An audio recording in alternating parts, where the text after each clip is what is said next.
Meus irmãos, boa noite, a paz do Senhor. Eu quero agradecer, pela oportunidade de estar aqui com vocês nesta noite.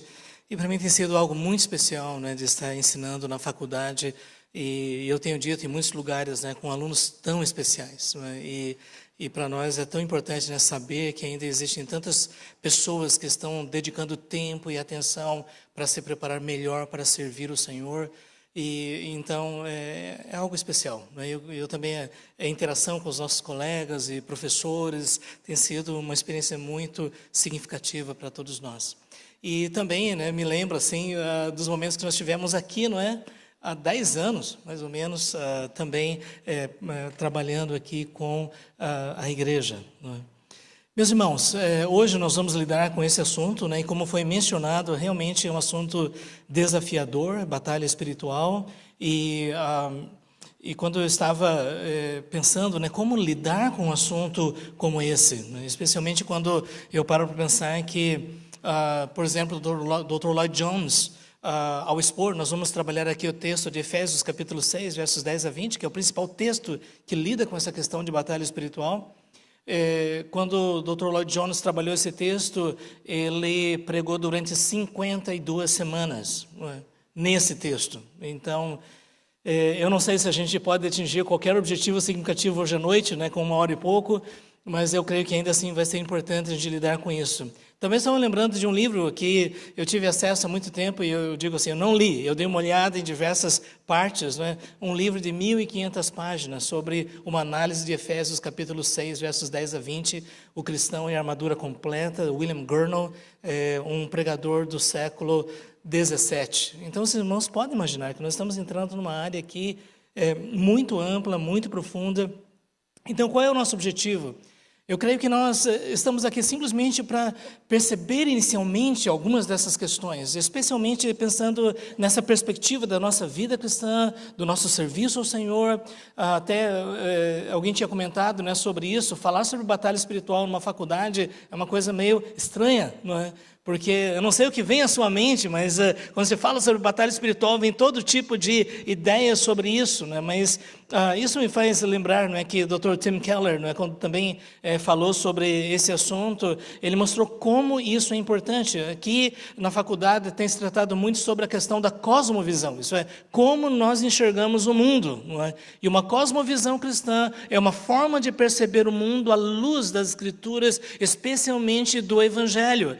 E eu diria que as outras cosmovisões, elas têm seus problemas exatamente porque não levam a sério aquilo que Deus revelou na sua palavra. Alguns de vocês já estudaram sobre Francis Schaeffer, e ele disse que a perspectiva cristã é a perspectiva que corresponde à realidade como nós percebemos. Então, não existe nenhuma filosofia, não existe nenhuma ideologia que consiga fazer justiça à realidade como ela se apresenta a nós do que a mensagem do Evangelho. Eu acho isso muito significativo.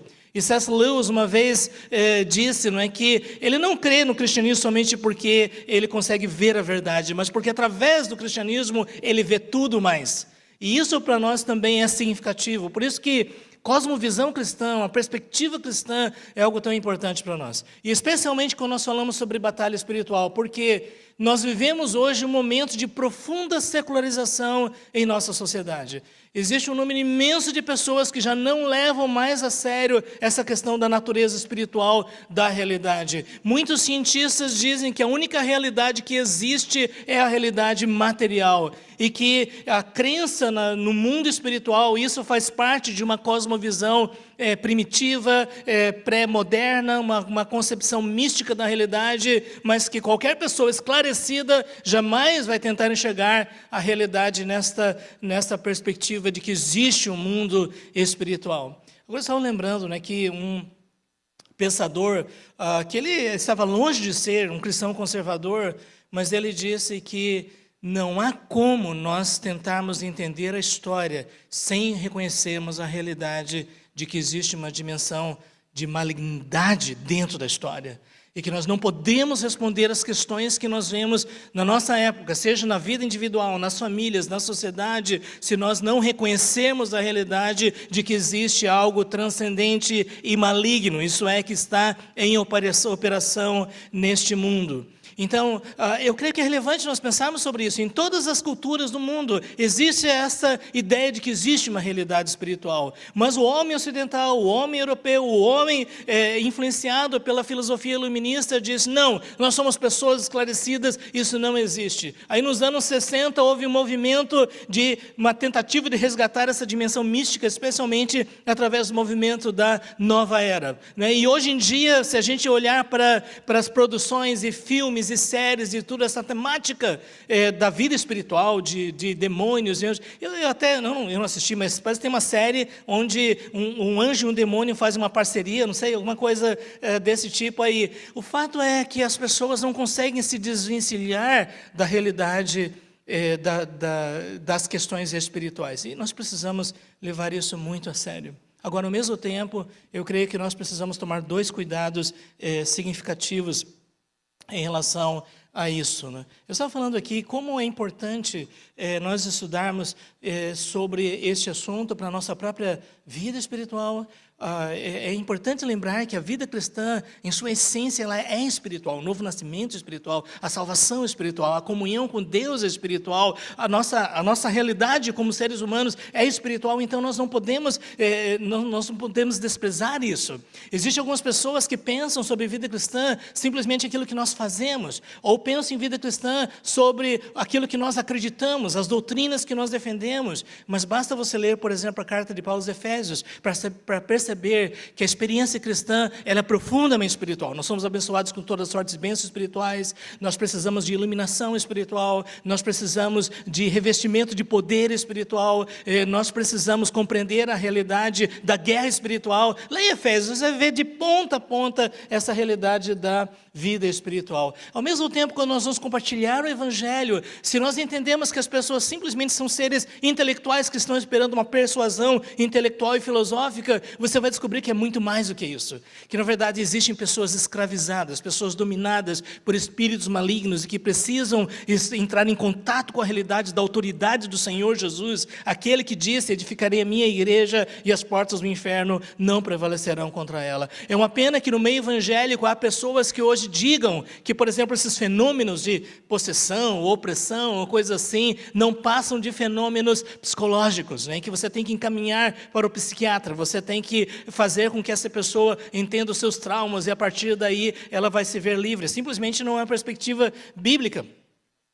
Em relação ao discipulado também, você tenta ajudar pessoas a crescer na vida cristã, no amadurecimento cristão, e você se depara com realidades que você não tinha imaginado antes. E nós precisamos estar atentos em relação a isso. Existe uma dimensão espiritual. No aconselhamento também, se você acha que aconselhamento é somente dar bons conselhos, você vai descobrir na experiência prática que existe a realidade de Satanás e demônios e que nós precisamos cultivar um relacionamento vivo com Deus para lidar com essas situações. E na própria realidade da igreja, não é? Porque igreja não é, em primeiro lugar, uma instituição, não é um prédio. Em primeiro lugar, são pessoas transformadas pela graça de Deus. E a igreja é uma agência do reino de Deus. E ela está confrontando poderes espirituais. E nós precisamos estar atentos em relação a isso. Veja bem, quais são os dois grandes perigos que nós temos quando nós vamos estudar sobre esse assunto? O primeiro deles é o misticismo. Não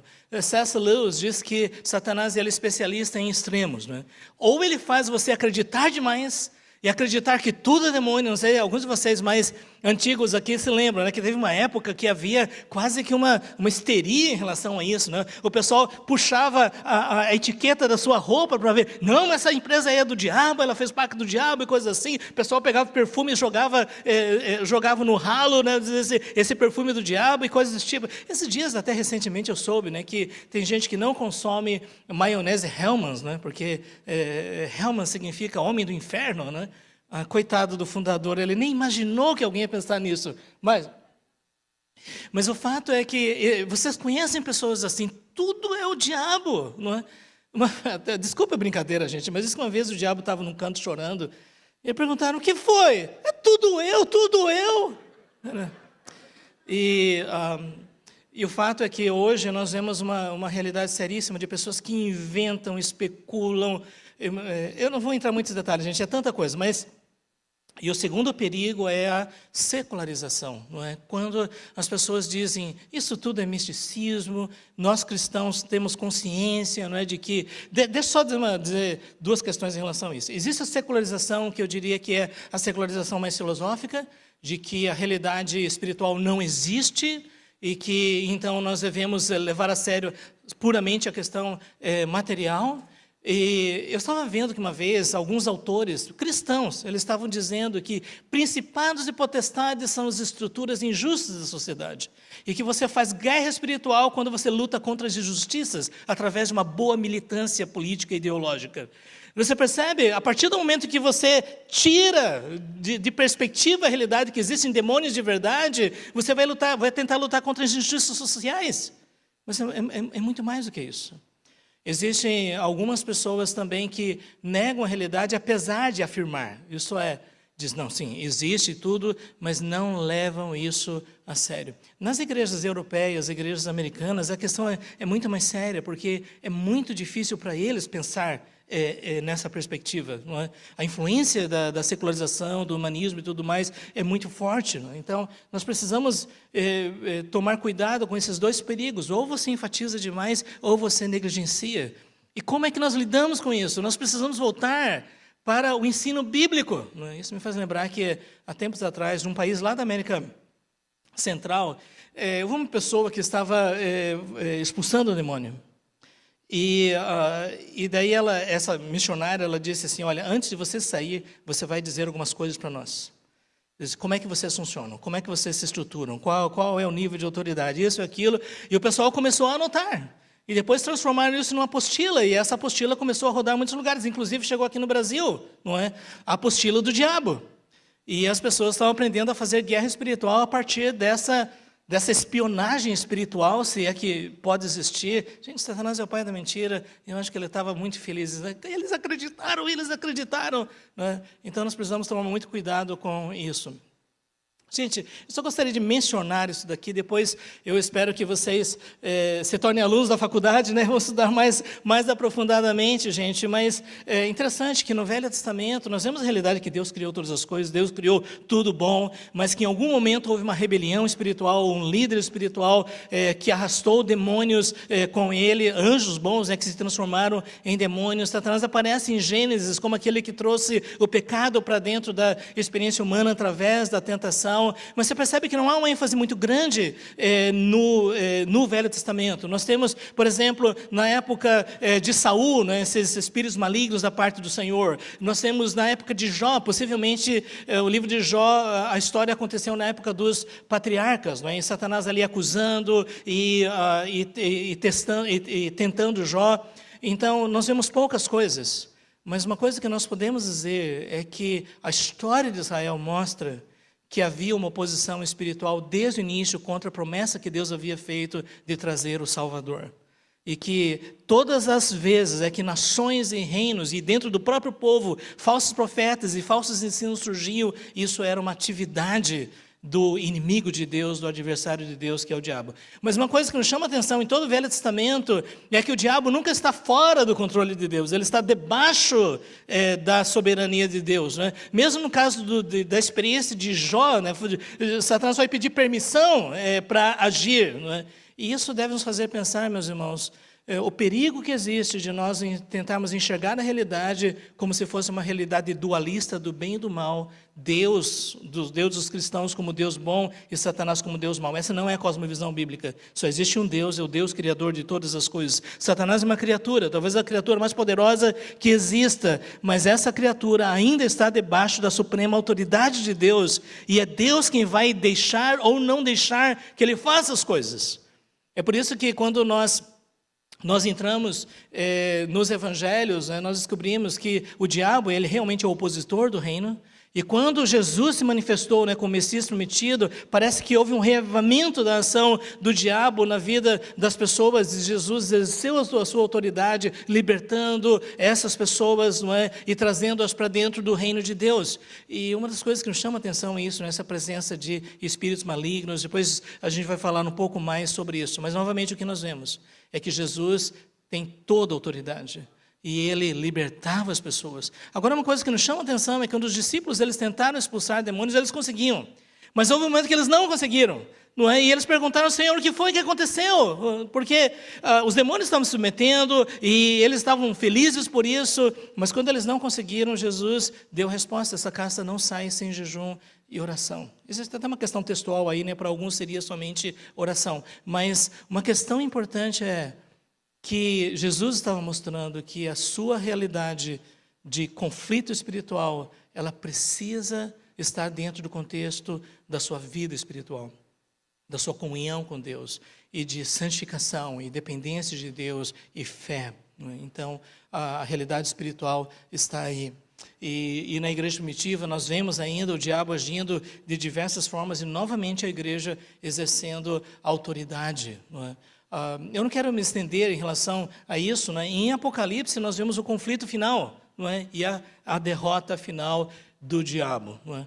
E aqui eu não vou falar nada sobre por que ele foi preso, se foi preso, quanto tempo foi. Não, já estive ministrando aqui um curso sobre Apocalipse. Mas uma coisa que nós vemos é o seguinte, que existe um conflito, esse conflito está rugindo através dos séculos, nós estamos dentro dessa realidade.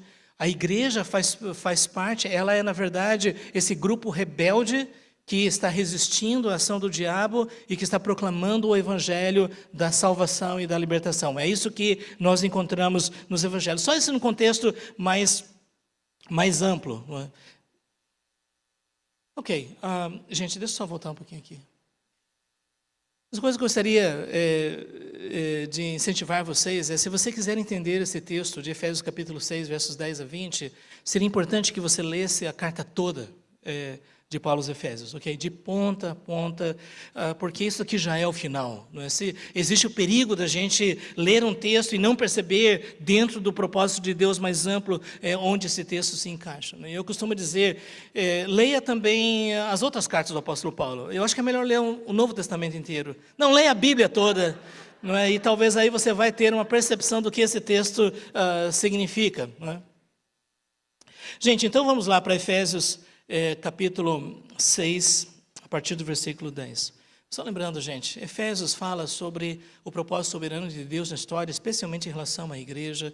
O capítulo 1 lida, né, com a salvação de Deus e mostra como nós precisamos de percepção espiritual. O capítulo 2 mostra que nós somos mortos, mas Deus nos deu vida em Cristo. E a segunda parte mostra o que é agora esse povo de Deus. O capítulo 3 fala sobre o ministério que Deus deu para o apóstolo Paulo e como se sente privilegiado. E depois o apóstolo Paulo, ele ora para que nós possamos experimentar todas as dimensões do poder deste evangelho. E no capítulo 4, ele vai entrar nessa parte muito mais prática e concreta da realidade do corpo espiritual, dos dons espirituais, da santificação, de como é que o evangelho se aplica nas mais diversas áreas da vida, da plenitude do Espírito Santo, a realidade na vida da família, no trabalho, e finalmente ele entra então nessa parte da guerra espiritual. Efésios capítulo 6, a partir do verso 10 diz: quanto mais sede fortalecidos no Senhor e na força do seu poder. Então aqui está a questão, meus irmãos. Como eu estava dizendo, a experiência cristã é profundamente espiritual. O apóstolo Paulo disse: as armas da nossa milícia não são carnais, mas poderosas em Deus para a destruição de fortalezas.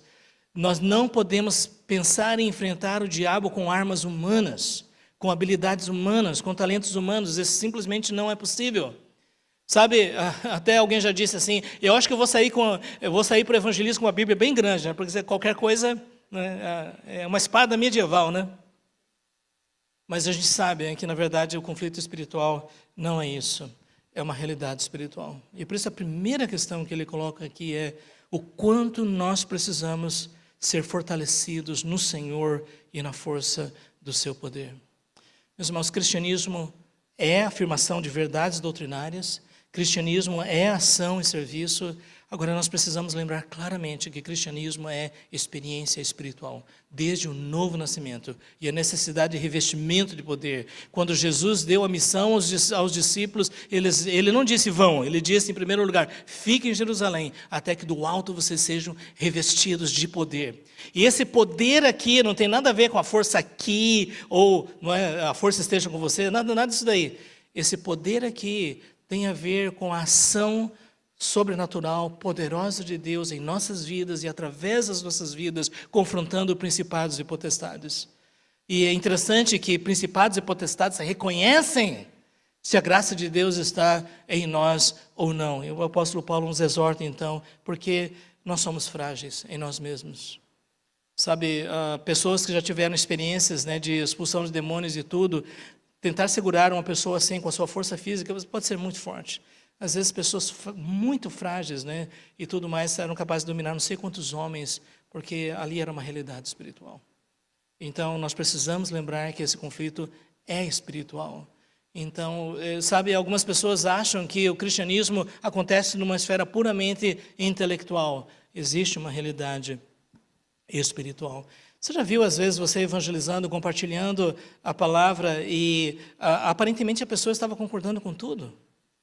Mas não sei se já aconteceu com você que a partir de algum momento a pessoa começava a ficar irada, indignada e agressiva, e a partir de ver que é muito mais do que uma questão de argumentos, existe uma realidade espiritual. O apóstolo Paulo diz que nós estamos mortos em nossos delitos e pecados, que nós estamos debaixo do poder de Satanás, e somente através da salvação é que nós somos libertos. Às vezes as pessoas me perguntam assim, você acredita que quem faz trabalhos e coisas assim pode ter experiência de possessão demoníaca? Sim, eu acredito, mas pelas escrituras, todas as pessoas que não foram regeneradas estão, de alguma forma, debaixo do poder do inimigo. E somente através da operação sobrenatural do Espírito Santo, através do novo nascimento, é que a pessoa é transportada do império das trevas para o reino do Filho do seu amor. Eu até gostaria de mencionar uma questão em relação a isso. Quantos de vocês já ouviram falar sobre maldições hereditárias? Não levante essa mão. Tá bom, tá. Mas... uma vez eu estava conversando com os irmãos africanos sobre isso, né? Como é que é isso daí lá, não é? E naquela época as heresias brasileiras não tinham chegado lá ainda, entenderam? Mas eu perguntei porque a feitiçaria é muito forte. Eles dizem que as coisas ali são assim visíveis, né? Acontecem na sua frente. Eu perguntei sobre essa questão de quebra de maldição. Eles, não, a gente não acredita nisso não. Mas então como é? Eles, não, a gente acredita que se alguém está em Cristo é nova criatura. Então a percepção deles é, ou você é ou não é, ou você foi salvo ou não foi salvo, não existe mais ou menos. Exatamente essa questão, meus irmãos, da realidade do poder de Deus. Não é? Nós não temos poder em nós mesmos. Nós precisamos, então, buscar isso. E esse poder espiritual, ele só pode ser percebido na realidade espiritual. E às vezes algumas pessoas acham que poder é basicamente você pular e espernear, sabe? Algumas pessoas, se alguém começa a gritar e tudo mais, esse tem unção, não é? Mas nós vamos descobrir que a verdadeira capacitação sobrenatural do Espírito acontece na realidade do evangelismo, na realidade da oração, na realidade da confrontação. Você vai perceber essa realidade do poder, da autoridade de Deus. Por isso, meus irmãos, Efésios 5,18, o apóstolo Paulo diz, não vos embriagueis com vinho, no qual há dissolução. Né? E eu acho que essa primeira parte, hoje em dia, está sendo muito necessária, porque parece que está sendo uma nova geração de crentes bem alegres, sabe? Bem alegres. Não vos embriagueis com vinho, mas a tradução melhor é deixai-vos encher continuamente. Interessante. Por isso, o quanto nós precisamos da graça do Espírito Santo para enfrentar essa realidade. Por quê? Porque o diabo existe. Aqui diz, revesti-vos de toda a armadura de Deus para poderes ficar firmes contra as ciladas do diabo. Não é? E quando você pensa no diabo, o que vem à sua mente? Qual é a imagem, a figura que se projeta na sua mente? Quem pensou naquele homem todo vermelho, com 2 chifres, com um garfo na mão, com um rabo pontudo, foi isso?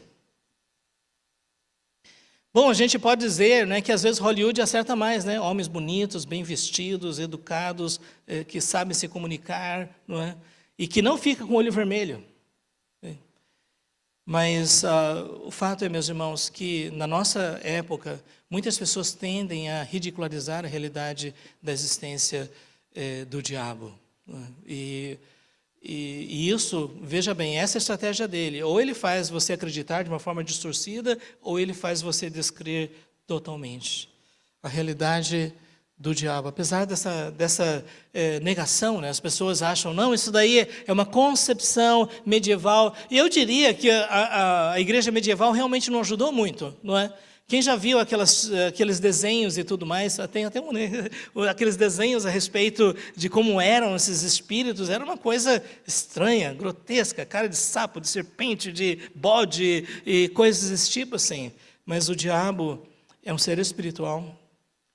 Ele foi criado por Deus como um anjo perfeito, mas ele caiu, se rebelou contra Deus, arrastou consigo um número imenso de seres espirituais que são chamados de espíritos malignos, de demônios, não é? E que a natureza dele é basicamente maligna. Fica difícil nós imaginarmos um ser que tem como essência basicamente a destruição. Que se a gente pode dizer que ele busca a felicidade, não sei, mas o que ele deseja, o seu objetivo é destruir. E é por isso que nós precisamos estar conscientes, né, de que ele é real e que os seus objetivos, eles são muito claros nas Escrituras. Ele vem para frustrar o propósito redentor, ele vem para atacar a igreja. Apocalipse fala que o diabo vai exercer a sua última ação desesperada contra a igreja através de uma grande perseguição. O fato é que o diabo, ele, como os falsos profetas, né, ele vem para matar, roubar e destruir. E é por isso, então, que nós precisamos aceitar a realidade do diabo, porque senão a gente vai estar vulnerável às suas investidas. É interessante que essa palavra ciladas aqui significa estratégias, né? Então, o diabo é um estrategista, ele pensa, ele reflete, ele analisa, e é alguém que conhece a psicologia humana já há milênios, não é? E o que ele faz, dificilmente ele vai agir de forma direta, dificilmente ele vai aparecer e dizer, eu sou o diabo e vou fazer isso na sua vida. Ele vai fazer de muitas outras formas, não é? Inclusive desde o início, através da forma de uma serpente lá no jardim do Éden. O apóstolo Paulo disse que às vezes ele aparece como um anjo de luz. Então eu quero dizer, imagina só se você estiver no seu quarto e de repente aparece um anjo e diz, meu servo, é isso que te digo e tudo mais. Isso me faz lembrar, né, na história das heresias, quantas pessoas diz que tiveram revelação de anjos. Dentro do islamismo, dentro do mormonismo, dentro de alguns ensinos, dentro da igreja evangélica, pessoas que alegam ter visão e revelação de anjos. Satanás é um anjo de luz. Algumas estratégias dele, gente, interessante, né, que eu vi uma análise em relação a isso, né, que Satanás, ele conhece o ego humano, e se ele puder bajular você para atingir os seus objetivos, é uma das primeiras estratégias que ele vai usar, né? E sabe às vezes você realiza alguma coisa, né, e você começa a se elogiar, não é? E eu estava pensando, hoje em dia existe toda uma corrente de cristianismo humanista que trabalha exatamente essa ideia. Não é? Você pode, você é o cara, você vence, você vai conseguir isso. Olha para o espelho e diz, eu posso. Não é? E o diabo é especialista em levar a gente a ter uma perspectiva elevada demais de quem nós somos. Porque a razão da queda do diabo foi o orgulho. Ou até ter uma visão degradante demais a nosso respeito. Mas o diabo, em primeiro lugar, ele é um bajulador. Então tome cuidado, né? Você percebeu que às vezes o diabo usa até pessoas, né? Que chega, meu amigo. Sabe aquele que dá um tapinha no seu ombro, não é? E chega um certo momento que só falta sair aquela linguazinha dividida, né?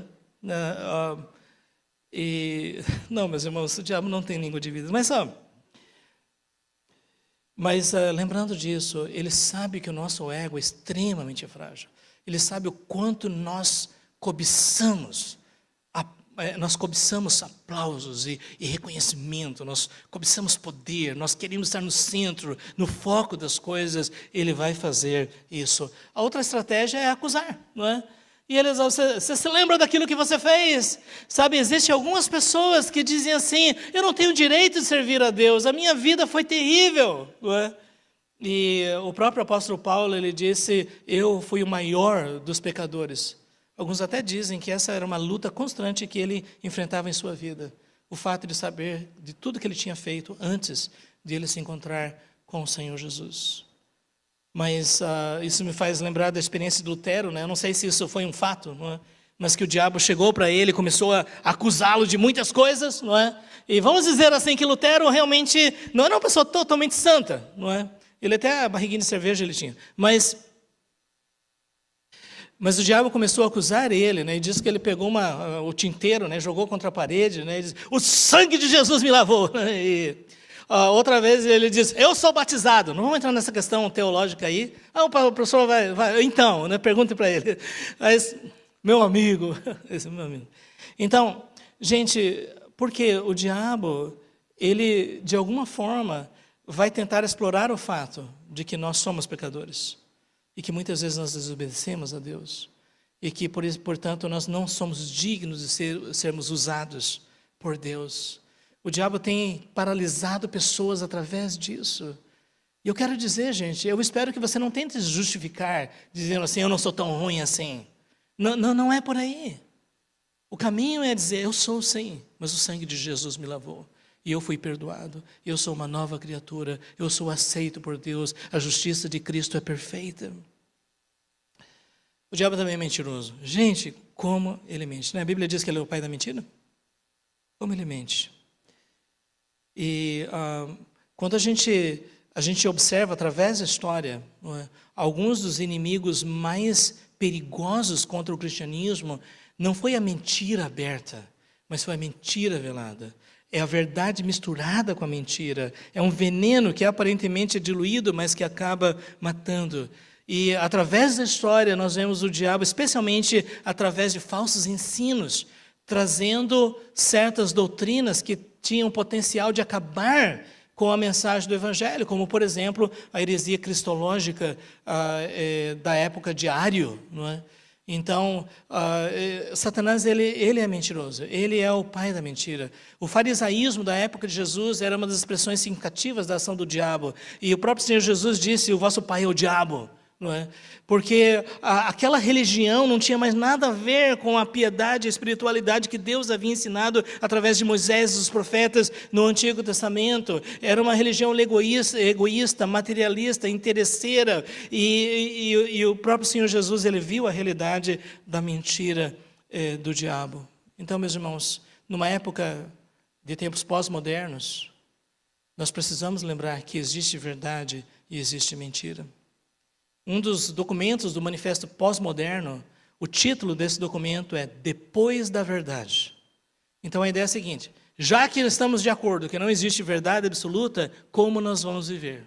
E aí o que eu quero dizer, gente, nós cremos que a verdade existe, e que Deus é verdadeiro, e que aquilo que Ele fala corresponde à realidade. E Satanás sabe disso, e é por isso que uma das estratégias dele é mentir e enganar as pessoas.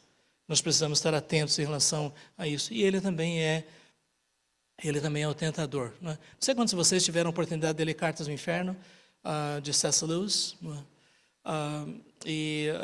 Até perguntaram para ele por que ele não escreveu o volume 2. Não sei se isso é lenda, mas eu vi isso. E ele disse: olha, eu não aguento pensar como o diabo. Porque Cartas do Inferno é basicamente a carta do diabo para um sobrinho, né, ensinando como é que ele deveria lidar com as pessoas. E é genial, não é? O livro de C.S. Lewis. Não é?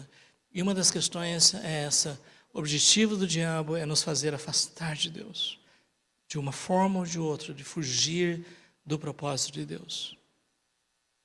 Às vezes a tentação vem a partir de promessas de prosperidade, sucesso, de bem-estar.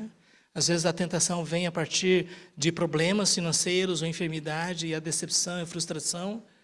Mas o fato é que o tempo todo ele está procurando caminhos. A Bíblia diz que ele é como um leão que ruge procurando a quem possa tragar. Por isso nós precisamos lembrar, meus irmãos, que a nossa luta não é contra seres humanos. Né? Até eu estava vendo um pregador mencionando assim, não, a nossa luta não é somente contra seres humanos. Mas deixa eu só dizer algo, gente. Em última instância, a nossa luta não é contra seres humanos. Ok? Então, sabe, se às vezes aparece na sua vida alguém que inferniza, desculpe o trocadilho, né? Mas inferniza a sua vida, considere a possibilidade de que ele foi enviado pelo diabo. Ou pode ser que o próprio Deus, na sua bondade e misericórdia, enviou essa pessoa para a sua vida. Mas o que nós precisamos lembrar é que a nossa luta não é contra a carne e o sangue. Você já percebeu que a estratégia dele é nos jogar uns contra os outros? É fazer com que a gente seja dominado pela mágoa, pelo ressentimento, pelos sentimentos de vingança. Você percebe que o tempo todo ele vai trazer para a nossa mente o que as pessoas falaram, o que as pessoas fizeram. E nós precisamos lembrar, gente, que ele se diverte com isso, sabe? Porque ele cochicha uma coisa no ouvido de um, cochicha uma coisa no ouvido do outro, depois coloca um contra o outro, e ele está lá dizendo, conseguimos mais uma vez. Porque nós precisamos lembrar que a nossa luta não é contra seres humanos. Os demônios são reais, e só lembrando, gente, são espirituais, não tem corpo, não tem forma, são seres espirituais. E existe essa realidade da percepção espiritual. A gente tem que tomar cuidado com o misticismo, mas eu creio que às vezes sim, Deus nos permite perceber a realidade de presença maligna, presença de espíritos malignos atuando numa determinada situação. Os demônios são reais. Eles são chamados de principados e potestades porque são organizados dentro de uma estrutura hierárquica. Agora, gente, deixa eu só dizer algo aqui. Nós não podemos ir mais longe do que isso. Lembra daquela mulher que eu falei que entrevistou o diabo? Aí o demônio disse assim, olha, é o seguinte, não é principados e potestades, está errado, é potestades e principados. Então você percebe, né, que o diabo vem, ele vem para mentir realmente. Mas algo que nós precisamos lembrar, gente, é que essa batalha espiritual acontece no contexto de uma superestrutura organizada, comandada pelo diabo e que envolve o mundo inteiro e todas as pessoas. Então, ainda que a gente não queira levar isso a sério, isso é a realidade. O diabo não está agindo somente no terreiro na sexta-feira de noite. Ele está agindo na universidade. Ele está agindo em Hollywood. Alguém tem dúvida em relação a isso? Ele está agindo nas mais diversas áreas, em todos os segmentos da sociedade, de uma forma ou de outra. Você acha que esses neo-ateus, né, que eles são tão ferozes em negar a realidade de Deus, isso é uma coisa puramente intelectual? Você acha que é isso?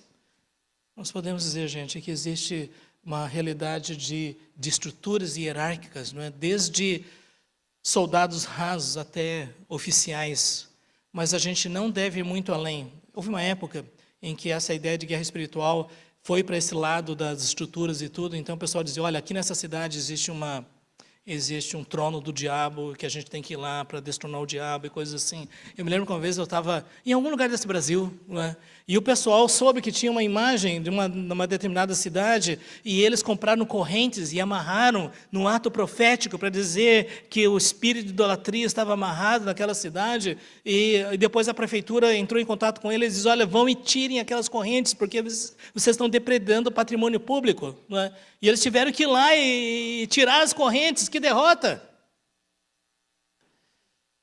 Eu me lembro que em outro lugar, aí foi um lugar bem específico, né, a Igreja do Senhor do Bonfim, né, que o pessoal foi lá e rodou o lugar durante 7 vezes, né, para destronar o demônio que estava ali.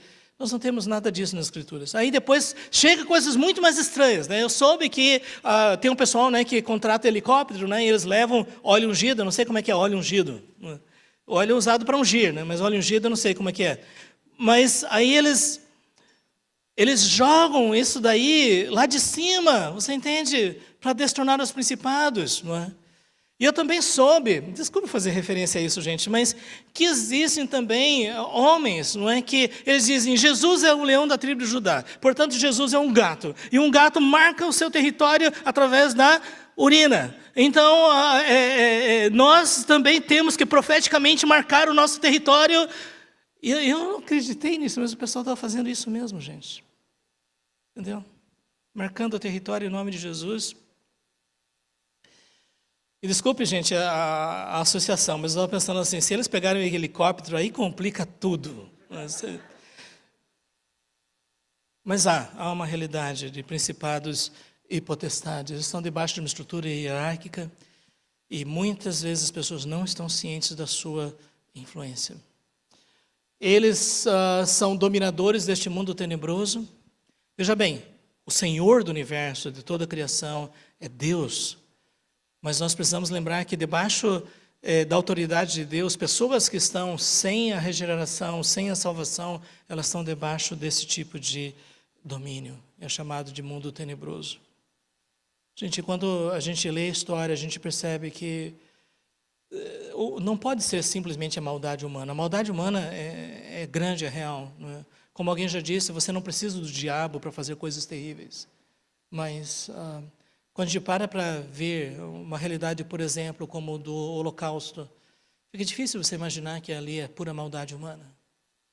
E quando você pensa na realidade de milhões e milhões de pessoas que morreram na União Soviética ou na China, ou quando você para pensar em estruturas malignas, né, de tremenda maldade que acontece na sociedade, então isso nos faz pensar, meus irmãos, que a maldade ela vai muito além da realidade humana. Existe uma realidade espiritual, forças espirituais do mal, a sua essência é maligna. E quando fala sobre força, gente, não é no sentido impessoal, são pessoas, são seres inteligentes que estão debaixo da autoridade do diabo. Então, meus irmãos, veja bem, o que o apóstolo Paulo diz para nós aqui? Ele diz que nós devemos tomar, versículo 13, tomar toda a armadura de Deus, para que possais resistir no dia mau, e depois de teres vencido tudo, permanecer inabaláveis.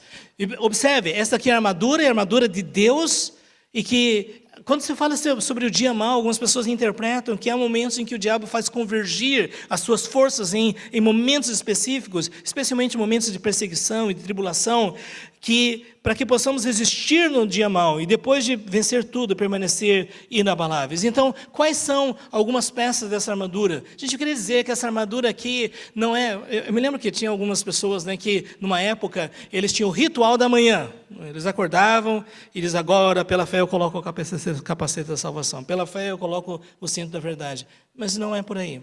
Na verdade, nós podemos dizer que cada uma dessas partes são elementos da nossa vida espiritual, são virtudes espirituais. Quando ele diz, por exemplo, estais, pois, firmes, cingindo-os com a verdade. Pessoal, se lembra que nós vimos Satanás é o pai da mentira? E se você usar a mentira para atingir os seus objetivos, você tem um sócio. Porque Jesus disse, conhecereis a verdade, e a verdade vos libertará. Um dos grandes atributos de Deus é que Ele é o Deus de toda a verdade. Ele é fiel e verdadeiro. Ele não pode mentir. Deus não é homem para que minta, nem filho de homem para que se arrependa. Se Ele prometeu, é certo que fará. Então, no meu entendimento aqui, o apóstolo Paulo está dizendo, não se envolva com a mentira, porque senão você vai estar vulnerável às investidas do inimigo.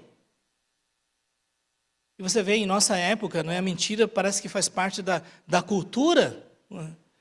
Eu já ouvi dizer, né, que às vezes há pessoas que estão tão acostumadas com a mentira que já não sabem mais se estão dizendo a verdade, se estão mentindo, porque já se perdeu o referencial. Você sabe, há pessoas que são mentirosas inveteradas, é alguma coisa assim absurda, não é? Mas o fato é que Satanás, ele é o pai da mentira. Por isso eu queria dizer para você, essa área, só isso aqui, é muita coisa. A verdade no sentido da verdade da palavra de Deus, a verdade do Evangelho, falar a verdade, ser autêntico e verdadeiro, todas essas áreas têm a ver com esse enfrentamento do diabo. Se não quisermos que ele ganhe espaço, então é importante que nós estejamos comprometidos com a verdade. Em segundo lugar, nós temos aí a couraça da justiça. Gente, a Bíblia fala muito a respeito de justiça social, mas aqui a ênfase, essa palavra justiça, é justiça no sentido de integridade, de retidão, de santificação. Quando o Senhor Jesus diz, buscai, pois, o seu reino e a sua justiça, a ênfase aí é a integridade. Vocês podem ler o Sermão da Montanha, de ponta a ponta, essa é a ênfase. Agora, por quê, meus irmãos? Porque Satanás, ele sabe que se ele conseguir levar você à corrupção, ao pecado, à desobediência, ele está ganhando espaço. E é por isso que Jesus disse, quem não é por mim, é contra mim. Quem comigo não ajunta, espalha. E você percebe como esta questão, especialmente em nosso país, é uma questão séria? Porque a gente pode dizer que há uma estrutura de corrupção sistêmica na sociedade brasileira como um todo. E que se você não se adequar a essa realidade, você vai perder muito.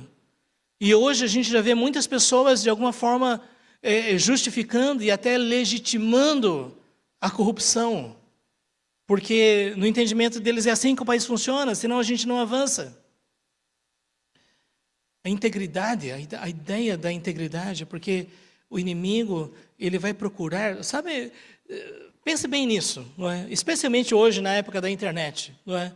Você sabe que se você, de alguma forma, faz uma coisa errada, pode ser que isso daí percorra o mundo inteiro. Então você percebe como o inimigo, o objetivo dele é fazer com que a gente desobedeça a Deus para que nós percamos a autoridade. E nós precisamos estar atentos. Eu queria dizer para vocês, gente, eu sei que talvez alguns de vocês trabalhem com o comércio. Que desafio é manter a integridade. Talvez alguns de vocês exerçam funções profissionais, né, que é um imenso desafio. Não é? Eu até costumo dizer, né, se você vai ser um advogado, Deus tem misericórdia da sua vida, Deus te abençoe. Se você vai ser um contador, Deus tem misericórdia da sua vida. Né? Se você for um vendedor de carro usado, Deus tem misericórdia da sua vida. Mas sabe, apesar de a gente brincar em relação a isso, gente, o inimigo é feroz e ele é maldoso. Aquilo que ele conseguir fazer, você sabe, né? Construir reputação é algo difícil, custoso e leva tempo. Destruir é uma coisa que acontece rápido e às vezes existem perdas que você jamais vai poder recuperar. Ele também fala aqui sobre os calçados da paz, não é? E aqui, gente, basicamente a ideia é que você seja um pacificador, que você seja um conciliador, que você não seja um gerador de conflitos, não é? E você já percebeu que parece que existem pessoas que se sentem vocacionadas para gerar conflitos, não é? Que elas andam por todo lugar, né? Diz, olha, sabe fulano de tal? Não é? Ela diz que é sua amiga, mas deixa eu dizer um negócio aqui. Sabe, eu acho perigoso, especialmente em momentos de reunião de oração e reunião de pequenos grupos e tudo mais, não é que alguém diz, você demonstra tanta preocupação, meus irmãos, tem uma questão tão séria e nós precisamos orar. Não é? E eu queria dizer, por favor, não fale para ninguém, não é? É só aqui entre nós, não é? Mas sabe fulano de tal? Eu ouvi dizer, e aí começa. E quando a gente menos espera, o estrago está feito. Eu estava pensando em relação a quando o Tiago disse, né, que aquilo que nós falamos com a língua é como um fogo destruidor. Não é? É um navio gigante, mas é controlado por um pequeno leme. Não é? E o fato é que isso gera conflitos e divisão e discórdias. Não sei se já aconteceu alguma vez, você está no contexto da igreja e de repente alguém próximo a você começa a olhar com aquele olhar diferente. Né? E daí você pergunta assim, tem algum problema? Está acontecendo alguma coisa? E você diz, não, nada. Não, mas me diga, deve estar acontecendo alguma coisa? E a pessoa diz assim, você devia saber. Mas saber o quê? Está vendo, ninguém entende nada. O inimigo é especialista em gerar conflitos. Eu quero dizer algo aqui para vocês, meus irmãos. Nós devemos zelar pela verdade, como nós vemos. Mas, ao mesmo tempo, nós temos que tomar cuidado para não gerar divisão desnecessária na obra de Deus, no reino de Deus. Hoje em dia nós vemos pessoas em embates terríveis e maldosos, sem compaixão, misericórdia, pessoas implacáveis na discussão de teologia. E eu quero dizer para vocês, meus irmãos, existem coisas que nós devemos lutar até a morte, mas existem outras coisas que dizem, gente, nós vamos fazer o seguinte, vamos concordar em discordar? Mas infelizmente muitas divisões o inimigo, porque a estratégia dele é dividir, para conquistar. Levar a paz, a mensagem do Evangelho da paz. A paz com Deus, a paz no coração, a paz entre as pessoas. E também embraçar o escudo da fé. Quantos de vocês já viram esses filmes de guerras antigas, né, que tem aquelas flechas, não é? Gente, que coisa assustadora. E o fato que nós precisamos de um escudo, não é? O escudo da fé. Não é o escudo do Capitão América, esse é outro tipo de escudo. Mas o escudo da fé é basicamente o fortalecimento da sua fé, da sua confiança em Deus, e que torna você ativo e vigilante em relação às investidas do inimigo. E o fato é que Satanás é especialista na dúvida, na incredulidade. Porque a partir do momento que ele consegue tirar a sua confiança em Deus, ele consegue tudo. E o escudo da fé, como é que a fé é fortalecida? Meus irmãos? A fé vem pelo ouvir, e ouvir a palavra de Deus. Como disse Dwight Moody, o grande evangelista do século XIX, ele disse, falando sobre a Bíblia, ou este livro afastará você do diabo, ou o diabo afastará você deste livro. Portanto, se fortaleça na fé. E cada vez mais. Como nós precisamos. Hoje em dia, nós temos uma explosão de informações de todo tipo. Sabe, eu estava pensando, né, que na minha época, não, eu estou na minha época, né, mas na minha época eu digo, quando eu era mais jovem, gente, nós tínhamos 3 canais de televisão, você entende? E aquela televisão naquela época, aquele negócio que fazia assim, ó, trek, sabe? E hoje em dia existe televisão por assinatura. E além disso, existem canais de streaming. Antigamente a gente tinha que esperar uma semana para assistir o próximo episódio da série. E hoje em dia as pessoas assistem, 20 e tantos nessas férias. Quem fez isso? Não levante a sua mão. Mas gente, o que eu quero dizer é, o que realmente é importante? Eu não sou C.S. Lewis, mas se eu fosse o diabo, eu ia fazer você ficar viciado em séries para você não estudar mais a Bíblia. Porque se eu conseguisse fazer isso enfraquecer sua vida espiritual, sua vida de oração, sua capacidade de testemunhar, sua autoridade espiritual, que estratégia maravilhosa.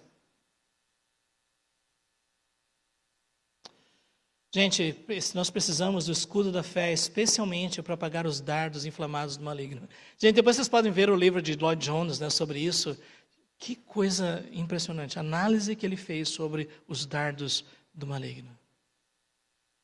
Porque, sabe, nós podemos pensar sobre o dardo da incredulidade, o dardo da mágoa, o dardo da tentação, o dardo do materialismo, sabe, o dardo do orgulho, e assim vai. O fato é que ele vai lançar as suas setas. E por isso nós precisamos estar atentos e erguer o escudo da fé. Gente, isso na prática significa que se em algum momento o inimigo está querendo lançar no seu coração a ansiedade, por exemplo, e você vai dizer, Senhor, eu confio em Ti, Tu tens cuidado de mim. E você vai lembrar, Jesus disse, não fiquem ansiosos. E o apóstolo Paulo diz, faça suas orações conhecidas diante de Deus. Erguer o escudo da fé para apagar os dardos inflamados do maligno. Por que ele é inflamado, gente? Quando ele cai, ele já causa um prejuízo. Mas a ideia é depois estender para causar uma destruição muito maior. Eu diria que um dos dardos mais terríveis que o inimigo usa é o dardo da mágoa, do ressentimento. Sabe, porque às vezes pessoas podem fazer coisas ruins conosco. Mas cabe a você erguer o escudo da fé e não permitir que isso seja abrigado no seu coração e que seja alimentado e cultivado a tal ponto de se transformar num negócio estranho, criando raízes no seu coração, dominando a sua mente, os seus sentimentos. Gente, quantas pessoas hoje em dia são escravizadas por isso? Nós precisamos do escudo da fé. Nós precisamos do capacete da salvação. E, gente, aqui salvação, no contexto do apóstolo Paulo, é a esperança da salvação, a certeza da salvação, a expectativa da salvação. No Velho Testamento, a salvação era muito mais, a ênfase maior era a salvação no sentido de libertação militar, não é? E vitória sobre os inimigos, né? Mas na Nova Aliança, a ênfase toda é essa, não é? Que nós estamos indo para a eternidade. Em outras palavras, como disse Richard Baxter no seu livro O Descanso Eterno dos Santos, que nós precisamos meditar na glória. O apóstolo Paulo diz que se não existe ressurreição dos mortos, é vã a nossa fé. Cristianismo, por definição, é uma fé da esperança. O Deus da esperança vos enche de todo gozo e paz no vosso crer, para que sejais ricos de esperança no poder do Espírito Santo. É uma questão de esperança. Então, como nós precisamos disso? Porque se nós estabelecemos nossos objetivos para aqui e agora, se todos os nossos sonhos, nossos projetos estão reservados para esta vida e nós não estamos pensando na eternidade, nós já estamos sendo vítimas da ação do inimigo. Porque o apóstolo Paulo mesmo disse que os inimigos da cruz de Cristo são aqueles que só se preocupam com as coisas terrenas. A nossa pátria está nos céus. De lá o Senhor Jesus virá para buscar a sua igreja. Isso é uma verdade fundamental do Evangelho. O inimigo, ele odeia essa verdade, porque ele sabe que nesse momento ele vai ser finalmente, totalmente derrotado. Nós precisamos também da espada do Espírito, que é a palavra de Deus. E, gente, olha, eu até queria dizer para vocês, não é assim, nós sabemos disso, né? Como eu já mencionei, não é? Esse livro afastará você do diabo, o diabo afastará você desse livro. Se ele não conseguir afastar você, ele vai fazer com que você faça uma leitura distorcida do livro. Não é? Eu não sei como é que você lê a Bíblia, não é? Mas hoje em dia, muitas pessoas não estão mais estudando a Bíblia, não estão mais meditando na Bíblia, não estão mais memorizando a Bíblia. Mas a palavra de Deus diz claramente, né, que se você estiver meditando as Escrituras, você vai ser como uma árvore plantada junto às correntes de águas e que no seu devido tempo dará muito fruto. Nós precisamos de mais tempo com a palavra de Deus. Gente, eu gosto demais de ler, eu sou muito curioso. Teve uma época que eu estava querendo compreender hieróglifos egípcios. Aí depois de tudo eu percebi assim, se eu for entrar por esse caminho, eu vou ficar velho sem entender isso daqui. Para que eu quero hieróglifos egípcios? Mas eu sou muito curioso. Quando eu estava estudando fora, a nossa biblioteca ali tinha mais ou menos 400 mil volumes. Eu trabalhava na biblioteca e uma das minhas tarefas era pegar o carrinho e levar os livros, né, nas estantes e tudo mais. Né? E ainda a imagem está aqui na minha mente quando eu entrava no corredor do Velho Testamento, sabe? E aqui no corredor do Velho Testamento, de introdução, Gênesis, Êxodo. Aí lá na frente os últimos profetas menores. Eu estava pensando, gente, essa pessoa escreveu muita coisa. E isso era só o corredor do Velho Testamento. E depois, quando eu entrei na sala de livros em microfilmes e microfichas, você não sabe o que é isso, não, né? Mas o fato é que você colocava na máquina, não é, um rolinho assim, ficava enrolando e pesquisando as coisas. Gente, eu encontrei uma estantezinha mais ou menos dessa altura, dessa largura. Sabe o que tinha ali? Corpus Reformatorum. Isso era a biblioteca dos reformadores em francês, em latim, em alemão e assim vai. Gente, é muito conhecimento. E eu me lembro que depois que eu voltei um pouquinho traumatizado. Sabe? Mas, gente, é tanta coisa. E às vezes as pessoas perguntavam, e aí? Eu digo assim, olha, sabe o que eu trouxe de lá? A percepção da amplitude da minha ignorância. E depois de tudo, eu estava até comentando um pouquinho com meu filho em relação a isso, sabe a segurança que eu tenho? É o seguinte, mas existe um livro que eu tenho certeza que foi bem escrito. Esse livro aqui foi inspirado pelo Espírito Santo. E se eu estudar esse livro aqui, eu vou ter contato com a mente perfeita de Deus, com a verdade absoluta. Então eu quero dizer, leia os outros autores, mas vá para o autor original, gente, porque aqui está o princípio de tudo. Outras pessoas foram grandes, mas eu quero dizer, nada vai substituir a palavra de Deus. A estratégia do inimigo é afastar você da palavra de Deus. Às vezes eu digo, gente, nem mesmo uma Bíblia de estudo. Não pegue uma Bíblia que só tem texto e leia, estude, medite.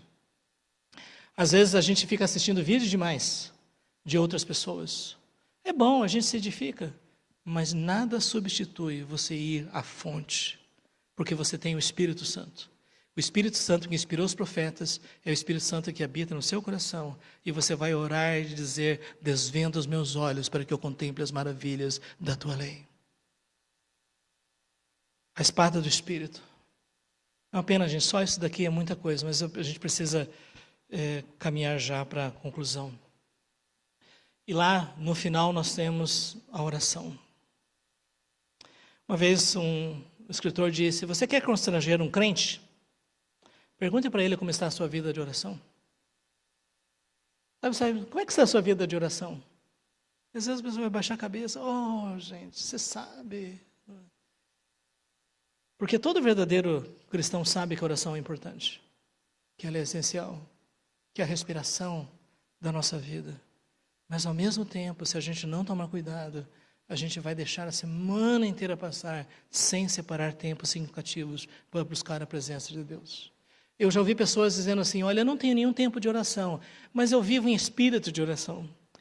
Agora, eu quero dizer para você que se você não tem tempos significativos de oração, dificilmente você vai viver em espírito de oração. Porque, na verdade, existe uma realidade interior do nosso pecado, da nossa incredulidade, que exige de nós foco e atenção e fé para nós buscarmos a presença do Senhor. É por isso que ele diz aqui, orando em todo o tempo, no Espírito. Eu não entendo que aqui ele está falando sobre orar em línguas, gente. Mas orar no Espírito é orar debaixo da orientação do Espírito, da unção do Espírito, do poder do Espírito Santo.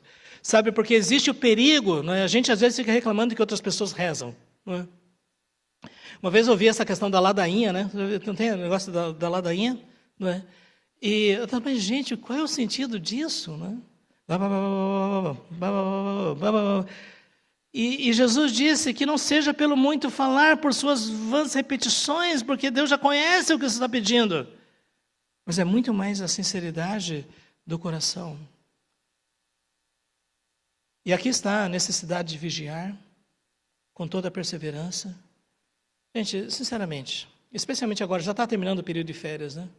Mas eu tenho observado quantas vezes os cristãos, nesse período, baixam a guarda, sabe? Vocês vivem aqui, né, no litoral, não é? O pessoal de Campina Grande desce para cá, né? Não sei se tem. Eu só pensando assim, gente, vamos orar? Orar aqui! E aqui está algo tremendamente importante, gente. Muitas vezes a nossa oração é fundamentalmente egoísta. Eu quero, eu quero, eu quero. É a oração do sanguessuga. Mas orar pelos santos, sabe, e suplicar para que a graça de Deus alcance suas vidas, isso é uma demonstração de amor. Uma das estratégias do inimigo é minar a sua vida de oração. Ou fazer com que você deixe de orar, ou fazer com que você ore de forma errada. E aí deixa eu só dar um exemplo em relação a isso. Quem já ouviu falar sobre oração de guerra? Oração de guerra é mais ou menos assim. E agora, no mundo do Espírito, eu declaro e determino que Arcanjo Miguel vai estar aqui agora com espada desembainhada para derrotar os inimigos. Quem já viu uma coisa desse tipo? Não existe isso na Bíblia. Eu não sei quem, em primeiro lugar, pensou nisso. Não existe oração de guerra na Bíblia. E sabe, quando a pessoa diz, e agora, nesse momento, eu determino... Não sei se você entende que se Isaías, diante do trono, se imagina só, cercado de seres angelicais que clamam santo, santo, santo. Isaías vê o Senhor assentado num alto sublime trono, as abas das suas vestes envolvem todo aquele ambiente. Isaías está diante da presença de Deus e agora diz, Deus, eu decreto agora a minha bênção. E talvez Deus iria dizer, eu não vou fulminar você agora, mas acabe com isso. Sabe, tem pessoas que gastam muito tempo em oração, mas é oração de guerra, entende? Para cima e para baixo, e agora no mundo do Espírito, agora eu determino, agora eu declaro. E eu quero dizer, gente, isso não é oração. Nós não temos nem no Velho, nem no Novo Testamento qualquer indício que nós deveríamos orar dessa forma. E por que nós oramos? Alguém em algum momento pensou sobre isso. Mas a verdadeira oração. Sabe, agora recentemente, eu vi uma reportagem dizendo que os cientistas, um número significativo, está começando a questionar o Big Bang como explicação da origem do universo. Puxa, só agora? Agora eu vou dizer algo. Eles estão dizendo assim... Aí que surge o cientista dizendo agora, sabe, eu sabia desde o princípio. Eu realmente tinha dificuldades, mas eu não dizia para ninguém. Só que eles querem agora admitir a realidade da matéria eterna, do Big Bang, Big Crunch. Você já viu, que o universo está em expansão, depois ele vai se escolher, depois se expande novamente e tudo mais. Veja bem, o fato é que nós vemos pessoas tentando definir os mistérios do universo e nós não sabemos. O que a Bíblia diz? Os céus proclamam a glória de Deus e o firmamento anuncia a obra de suas mãos. Um dia discursa outro dia, uma noite revela conhecimento a outra noite. Não há som, nem há palavras, mas por todo lugar se faz ouvir a sua voz. Nós temos o nosso Deus Criador, com quem nós podemos conversar. Eu não sei quantos de vocês gostam de Guerra nas Estrelas, mas eu queria dizer, gente, aquela ideia da força, como é que é? Eu tenho a força está comigo, sei lá, uma coisa desse tipo, um tipo de mantra. Mas, gente, a força é impessoal, a força é uma energia. O nosso Deus é o Deus vivo e verdadeiro que criou os céus e a terra, com quem nós podemos conversar, com quem nós podemos ter um verdadeiro relacionamento. E olha, eu queria dizer que na guerra espiritual, ore especialmente por aqueles que exercem funções de liderança, especialmente por aqueles que ensinam a palavra de Deus, também por mim, para que me seja dada, no abrir da minha boca, a palavra para com intrepidez fazer conhecido o mistério do Evangelho, pelo qual sou embaixador em cadeias, ele estava preso, para que em Cristo eu seja usado para falar como me cumpre fazê-lo. Porque uma estratégia do inimigo é fechar a boca daqueles que deveriam estar proclamando o Evangelho.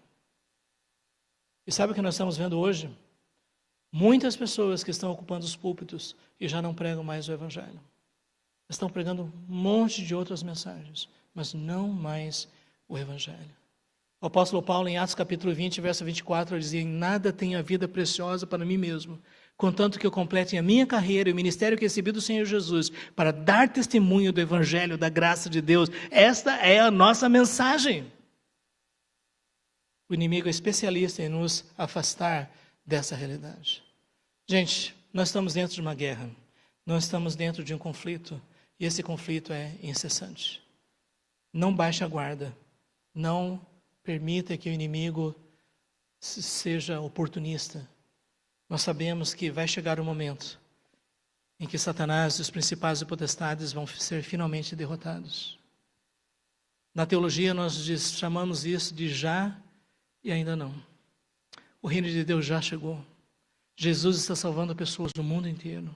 Ele está edificando a sua igreja. Mas ainda não é o fim. Mas nós estamos aguardando um momento que Satanás ele vai ser derrotado finalmente. E ele vai ser lançado no lago de fogo com seus principados e potestades. Até lá, Deus nos deu a missão de ir e fazer discípulos de todas as nações. Meus irmãos, esta é parte da realidade, como nós estávamos dizendo desde o início. Isso aqui é só uma percepção bastante superficial, mas eu espero que isso possa servir de incentivo para que você possa se aprofundar e dedicar mais tempo e atenção a esse assunto que nós temos tão presente na palavra de Deus. Amém. Eu gostaria de fazer uma oração e depois a gente vai ter esse momento. Pai, nós falamos tantas coisas aqui, mas nós queremos te pedir, Senhor, que a Tua palavra permaneça, a Tua palavra prevaleça, que nós de fato possamos seguir a exortação do apóstolo Paulo, lembrando que a nossa luta não é contra a carne e o sangue, mas contra o diabo, contra principados e potestades. Que o Senhor nos dê discernimento e que o Senhor nos faça corajosos para tomar todas as partes da armadura, elas bem compreendidas, ó Deus. Nós suplicamos, ó Pai, para que através das nossas vidas, o inimigo possa ser derrotado na vida de tantas outras pessoas. E nós possamos ver pessoas transportadas do império das trevas para o reino do Filho do Teu amor. Ó Deus, nós pedimos essas bênçãos e nós te agradecemos em nome de Jesus. Amém.